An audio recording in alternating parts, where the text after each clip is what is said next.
bien Jésus. Je vous salue au nom puissant de Jésus-Christ. Vous entendez la voix du serviteur de Donné Médard.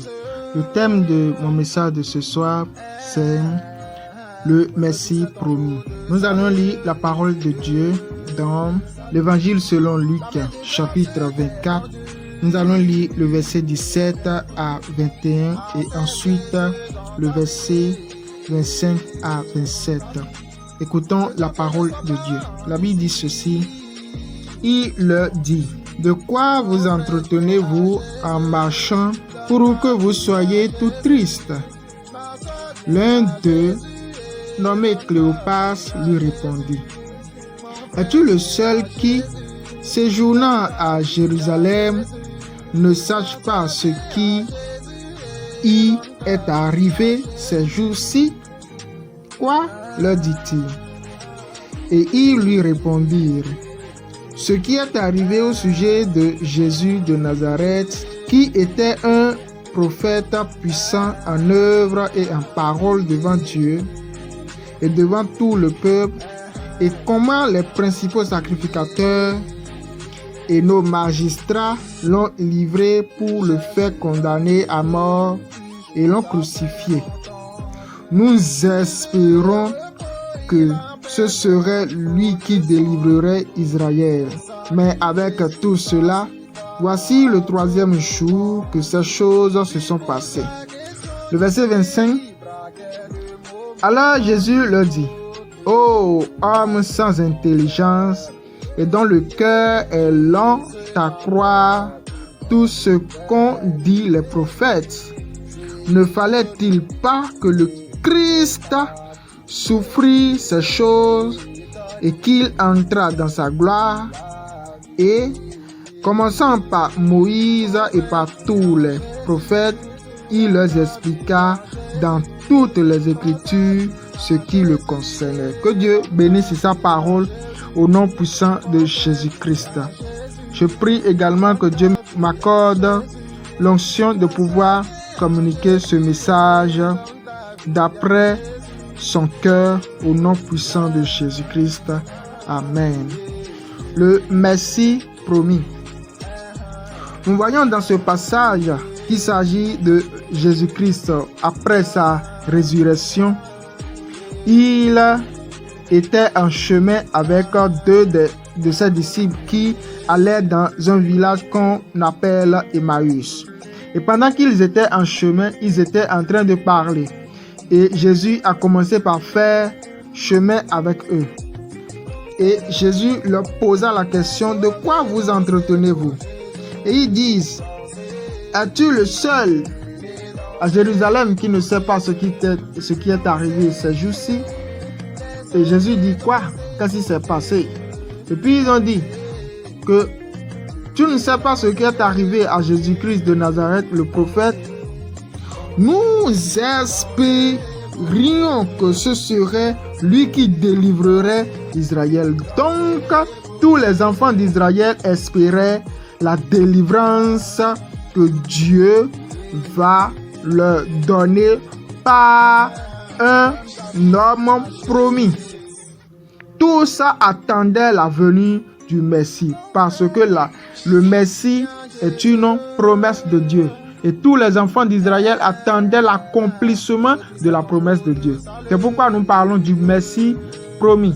Dans le verset 25, Jésus dit, ô homme sans intelligence, ne fallait-il pas que le Christ souffrisse ces choses? Donc, le Messie, le Christ doit souffrir d'abord. Que signifie Messie? Messie signifie le libérateur promis.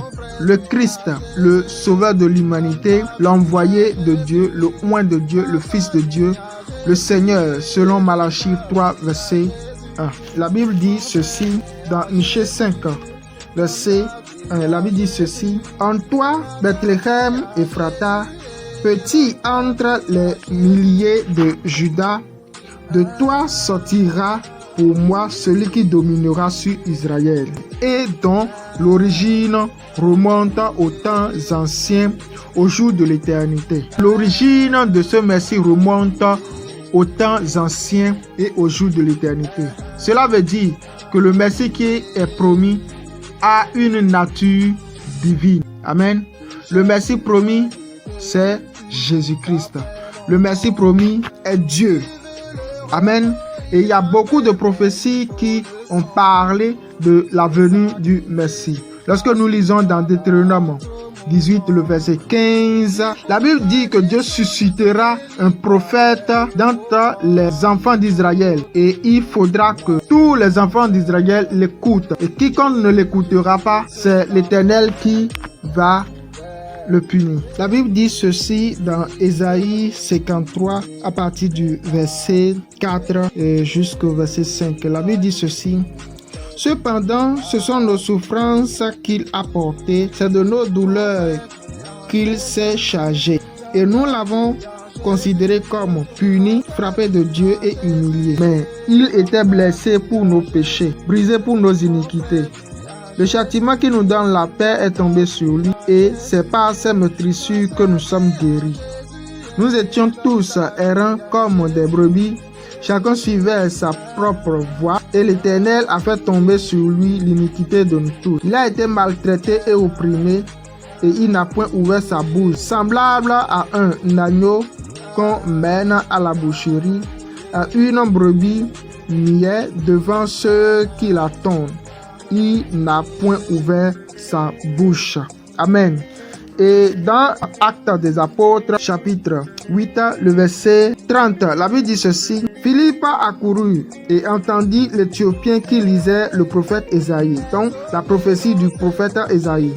Il lui dit, comprends-tu ce que tu lis? Et il a répondu, comment le pourrais-je si quelqu'un ne me guide? Et il invita Philippe à monter et à s'asseoir avec lui. Le passage de l'écriture qu'il lisait était celui-ci. Il a été mené comme une brebis à la boucherie et comme un agneau muet devant celui qui le tend. Il n'a point ouvert sa bouche. Dans son humiliation, son jugement a été levé et sa postérité qui la dépeindra, car sa vie a été retranchée de la terre. L'eunuque dit à Philippe, je te prie, de qui le prophète parle-t-il? Est-ce de lui-même ou de quelqu'un d'autre? Alors Philippe, ouvrant la bouche et commençant par ce passage, lui annonça la bonne nouvelle de Jésus-Christ. Donc, Philippe a annoncé à l'eunuque éthiopien le Messie. Amen. Et parlant de la mission du Messie, le Messie a deux missions principales. La première mission, c'est d'abord le salut des nations, la foi en Dieu par Jésus-Christ.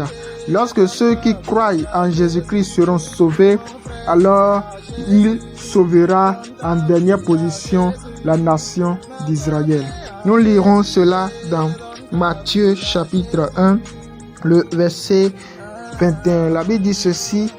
Elle enfantera un fils et tu lui donneras le nom de Jésus. C'est lui qui sauvera son peuple de ses péchés. Ceux qui croient en Jésus-Christ, Jésus les sauvera. Et il est écrit, quiconque invoquera le nom du Seigneur sera sauvé. Je prie à ce que tu crois en Jésus, que sa mission s'accomplisse dans ta vie, que tu sois sauvé au nom puissant de Jésus-Christ. Père, nous te disons merci pour ce message que tu nous as accordé ce soir. Merci Seigneur de nous avoir donné le Messie qui nous sauve et qui sauvera l'humanité entière. Père, béni sois-tu. Au nom de Jésus-Christ. Amen. Mon frère, viens à Jésus, donne ta vie à Jésus. Ma soeur, viens à Jésus et donne ta vie.